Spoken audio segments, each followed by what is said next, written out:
Hello and welcome to People in Profit. I'm Charles Pellegrin. Well, we've reached the point in the French political calendar where the government is supposed to present to Parliament its budgetary plans for the year ahead. Plans to help the country along a path of financial health and stability.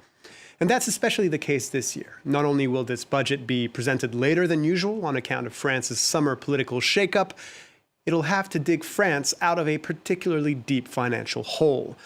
The French state is expected to run a deficit of 6.1% of GDP in 2024 and has accumulated a total debt of over 3,200 billion euros, or about 113% of its GDP by the end of the year. That puts Paris well beyond the European Union targets it has committed to reach, a deficit of 3% of GDP and debt that doesn't exceed 60% of GDP. So, how will France's new government and prime minister, no matter how tenuous their majority, manage to change the tide? Well, Michel Barnier gave indications of what lies ahead in his first major policy speech to the National Assembly on October 1st. Brian Quinn takes us through it.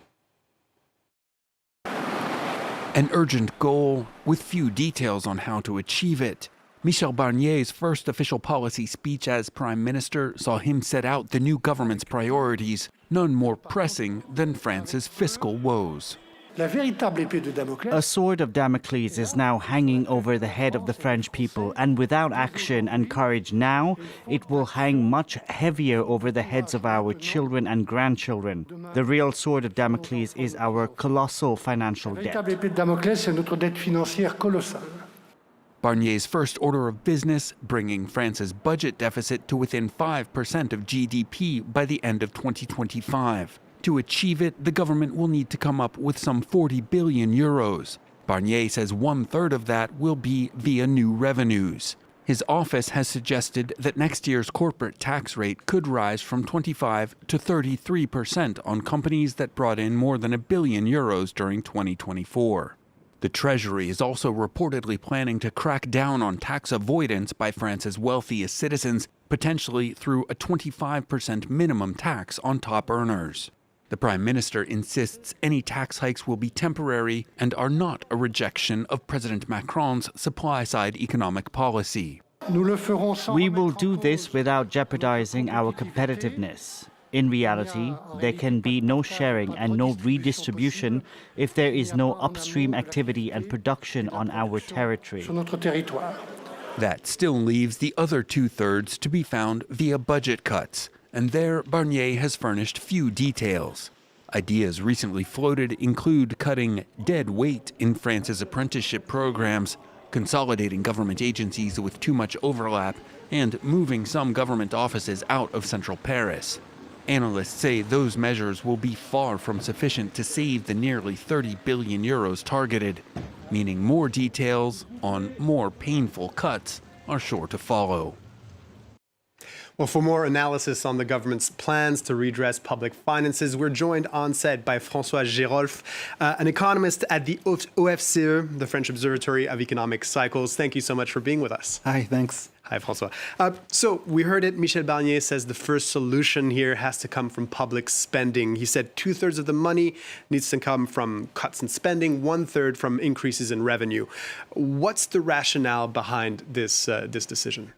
I think the rationale is that ideally, I think he'd like to do it all with the spending cuts. But in the short run, it's very hard to be more efficient with the spending. So he knows he will have to give away a little bit on the taxes. So far, the Macron government has always refused to increase the taxes, especially on the rich. But he gives a little bit of leeway to like that philosophy, if you want. Is that the reason then that these tax increases are always seen as one-offs or exceptional, whereas the spending cuts are seen as things that have to be more permanent? So the tax increases could be permanent as well. It's just he doesn't want to do it mostly through taxes because that's the way that the left, if you want, would do it. The right, typically thinks that the taxes are already much too high in France. So ideally, they would like to not raise taxes. But because they have to do these, they have to reduce the deficit in the short run, they feel like they have to increase taxes because that's something that brings in some revenue immediately.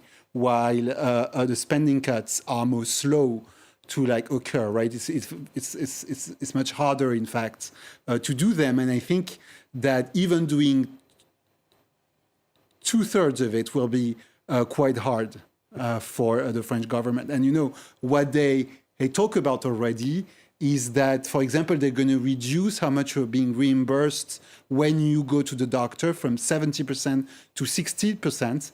And that feels a little bit like an increase in tax, right? It means the government, you will have to pay more for the same service, which is it's as if you had an increase in taxes. So even some of the reduction in spending will not come really from efficiency, but really from asking the French to actually spend more on their own. There's been many various measures that have been touted in media reports about what might happen here. Yeah. There's one that is quite interesting, I find. One is that could be more permanent, is a tax on stock buybacks. Could you tell us, first off, what are stock buybacks and what taxing them could achieve? So stock buybacks are the fact that some firms, when they make profits, they can choose to either retain these earnings, right, and they keep them on the books, or they can choose to give it as dividends to their shareholders, or they could invest it. But more recently, what we've found is, especially in the Anglo-Saxon world, is that the firms have started to buy back their own stocks, which is in order to increase the price of these stocks. And this, in France is seen as a poster child, if you want, of Anglo-Saxon, capitalism and excesses. And so I think that the fact that these things are going to be taxed is really seen as a good thing across the whole political spectrum. The idea is to incentivize also firms to not bring back the cash to shareholders, but rather to invest it. However, in terms of finances, you have to know that it's very small. It's going to be, in any case, less than 1 billion a year. What the government is looking for is for 60 billion of cuts for next year. So less than 1 billion is very small. It's very small indeed. This is all happening as inflation in France has slowed down to 1.2% year on year this September, after huge spikes, obviously, we saw after early 2022 with the war in Ukraine. That might be good news for consumers and households. But in terms of tackling the debt and the deficit, it actually makes the job harder for the government. How so? Yes, so it makes the job harder. So there's many effects. One of them is that the VAT tax, which is extremely, large in France for the public finances, about a 20% tax on everything, is levied on the prices of goods. And so when there's less inflation, it means there's less revenue through the VAT tax. The other thing is there's something called the inflation tax, which is that when inflation goes up, because the government repays in euros, it means it has to repay less if inflation goes up, ironically. And so it's been called by Friedman taxation without representation, because it's something that is good for the government when there's inflation. Again, because it's the inflation tax, and it's, in terms of orders of magnitude, it's extremely large, right? When the debt to GDP ratio is close to 100%, like you showed, the inflation tax, if inflation is 6%, like it was last year, inflation tax is 6% of GDP. So that's just huge, right? That would be enough to erase the whole deficit. So that's why it's so important. And it means that the debt to GDP ratio is going to start rising again when inflation is not there anymore. This is all happening, this potential austerity looming is all happening as we're in dire need of more investment and more financing for the green transition. How do you manage to reach those two goals at the same time? Well, that's part of the problem, right? When we're talking about 60 billion of spending cuts, it's not even counting for the fact that we'll have to spend a lot more on the green transition, maybe even on the military, right? I mean, depending on how things evolve in Ukraine. So all of this, it's going to be like an almost impossible equation where the government is going to have to make very hard choices.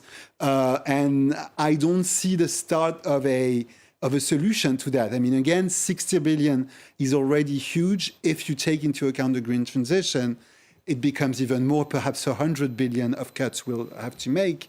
I really don't see how we're going to make that happen. There needs to be some sort of existential questioning of how France as a government and as a state exists, really.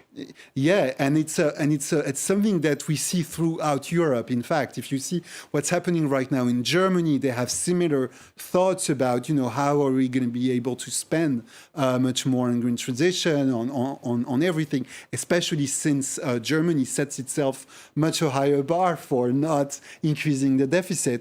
And so I think that's a question for Europe in general. The US, especially the United States, are making a very different choice. They choose to not care at all about their deficit. They choose to increase the government debt, and it seems to be something that's similar between the two platforms, actually, in the next general elections. And I wonder whether Europe should not be a bit less worried about that. And as you say, more worried about the green transition, more worried about being there in the new industries like China and the US are spending like crazy in these areas. Maybe Europe should be the same, should be doing the same. It probably helps the US that they are the world's, reserve currency as well, leading currency as well. Unfortunately, François Geerolf, that's all we have time for. As a reminder, you're an economist at the OFCE, the French Observatory of Economic Cycles. Thank you so much for being with us. Thanks for having me. Well, the road ends here for this show, but will be long and winding for the French government in the years to come. In the meantime, though, you can watch our previous episodes on the France 24 app or website. Thank you for watching, and stay tuned to France 24.